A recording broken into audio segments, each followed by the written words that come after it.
Recently, DC Comics announced that they're bringing some manga that they created in Japan. They're having it converted over to English, and it's going to be released on their app and whatnot. And I don't know, it feels like they're going about this all wrong. And I have a friend that loves DC Comics and loves manga, Jim from Weird Science. I thought we would talk about it. How you doing, Jim? I'm doing great. And yeah, this is right in my wheelhouse. I should be so excited for this, but I kind of am not. DC Comics and Kodansha are teaming up for a series of manga books to release this fall.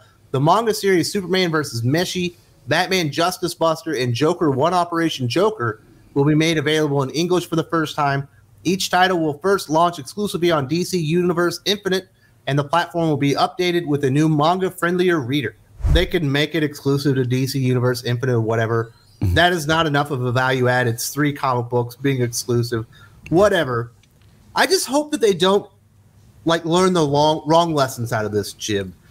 I don't think DC Comics fans are like, you know what I would like DC Comics to do is make manga. I don't think I want to see that at all, especially after seeing that Future State Gotham series where they tried to make manga and it was awful. Yeah, they tried to do it and they failed epically. It was just awful. That book even lasted way too long. But it seems like they're just trying to jump on the trolley here, which is a shame. Recently, Marvel, they have a Deadpool book, a manga book that sold. It was the best-selling Marvel book the year the Volume 1 came out. I just think they're like, me too, me too. I want to grab this deal. And it just doesn't feel authentic to me for some reason. Well, I mean, it is authentic manga. They did pay Kodansha to do the book, and it's created by manga creators, and they look cool. And I know you've read the Joker book already. I have. It's good. So, if you like manga and you like DC, you're probably going to like this. But it's not created by DC.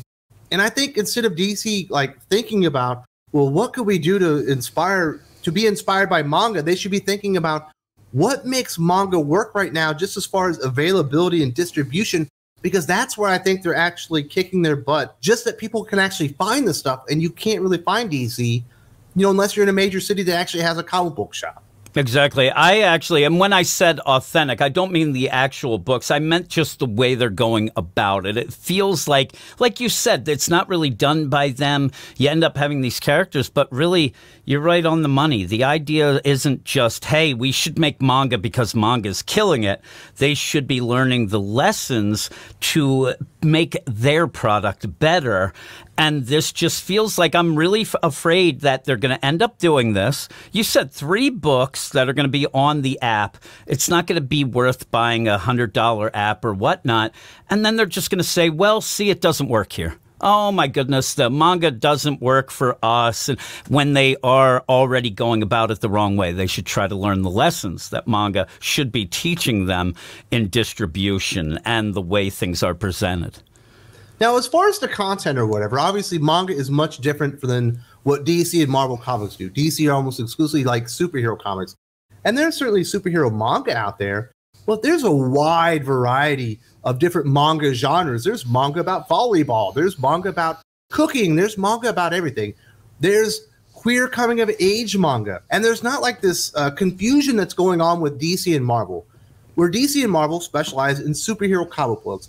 But then they decided that they needed to become LGBT coming of age stories. So now they're incorporating that into their superheroes, or they want it to be about racial diversity and stuff. And they're incorporating that in their superheroes.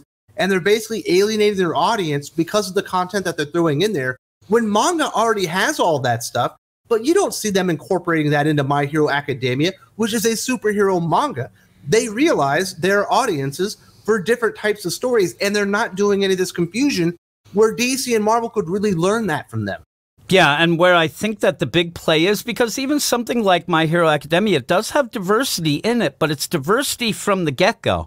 You're not changing characters mid-run. You're not making them something different than what you've already grown accustomed to. So you end up being able to have that. And I'll even go with how DC is, you end up having a character like a John Kent, and people, end up, well, why all of a sudden is he this, that? But then you get a character like Bunker, if people know Bunker, who was a gay character, but nobody really had that meant he was an okay character, just what he was, and it was done in a better way. You present him like that. And yeah, and with that, you do have manga just has so many. I mean, there are just a genre for everything, things you don't even realize there are going, but in a way, when you read it, they realize it's not just that, wow moment or the thing to get the headlines. Right now, I'm reading books that is about Rakugo, that is a form of storytelling in Japan. And I'm telling you, I didn't know anything about it, but yet now I love it.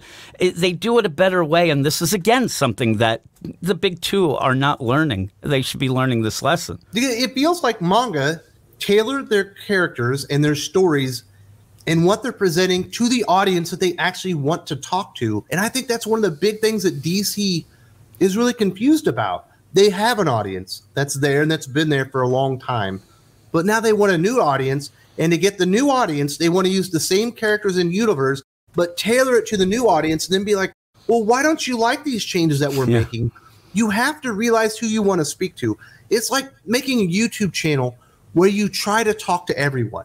If you try to speak to everyone, no one will ever hear you because you're never going to say anything actually interesting, and no one's really going to take notice and be like, you know what they said was right on the money. So by not tailoring things to their actual audience, it ends up alienating them, but it doesn't bring in the new audience either because they know that superheroes really aren't made for them to begin with, that it's just being shoehorned in there. So you get all this confusion on here. Understanding your audience, identifying who your audience is, and tailoring your stories to them is really the way to go. Yeah, it is. And like you said, with manga, say me and you figure out, okay, there's this certain audience. You're not going to change a already existing book. That has its fans. They like the characters. What you will do is present a new book. And now the idea of this is DC and Marvel, they aren't going to commit to something that they think won't sell. But yet they do it in a way where they're getting a major character, a major book, and trying to force the sales in that way. If they aren't confident enough that a newer book with this sort of character or whatnot is going to sell, then it's not going to sell. Don't try to force it into something else. You have to do this the right way. And yeah, it'd be great. Everybody has a book for everybody. But like you said, if you try to do that and it just doesn't work, you have to have the characters who are already popular with this segment, they get their characters, and then these end up being introduced. But they try to have their cake and eat it too, in a way where they just want to try to force you into accepting that sort of thing in a character that is already established. And it usually doesn't work. It usually doesn't. Can you imagine if Shueisha was like, you know what? My Hero Academia is known worldwide. The mangas are a hit. The anime is a hit. They're thinking about doing live action movies. Everybody recognizes these characters. The only way we can launch a new manga is to tie it into My Hero Academia. No. You would never get a new good idea. No. It would just all be carbon copy reprints of that book already.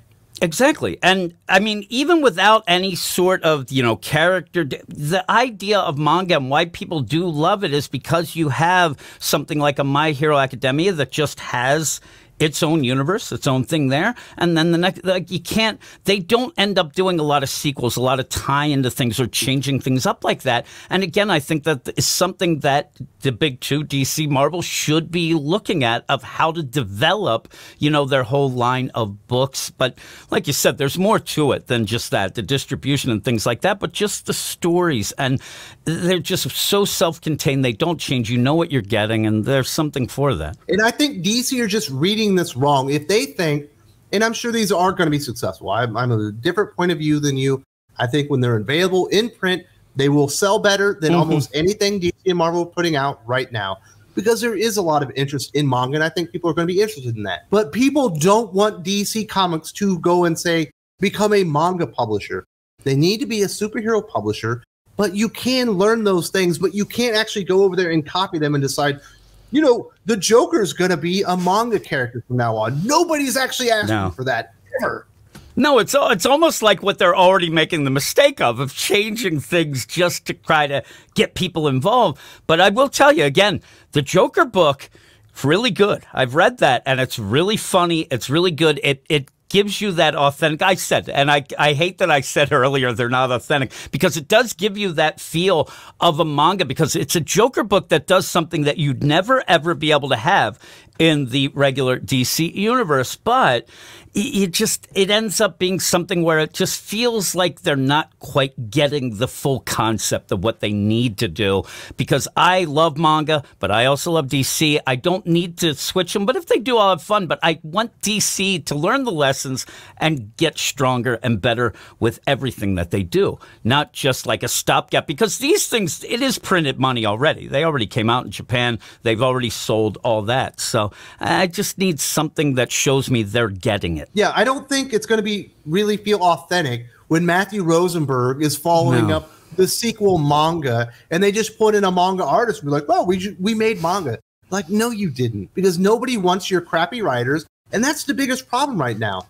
In manga, if you're a good writer, your series is going to continue to go on. It'll go on forever, as long as you're alive.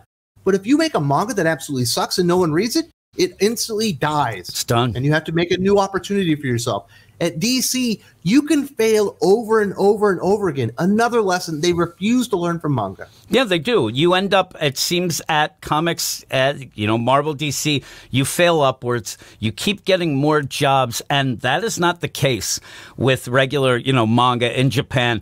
And even so, the writers themselves, not just the company, they should take note, too, of how the creators of manga treat their fans and their customers. 100%. They treat them with, it's not even just respect. A lot of them, if you read their comments or you read things, they are overjoyed that people are actually reading their stuff, and they will go to lengths to give back that love. And it's something you don't see here in the West. It's something that everybody who does comics should learn that lesson.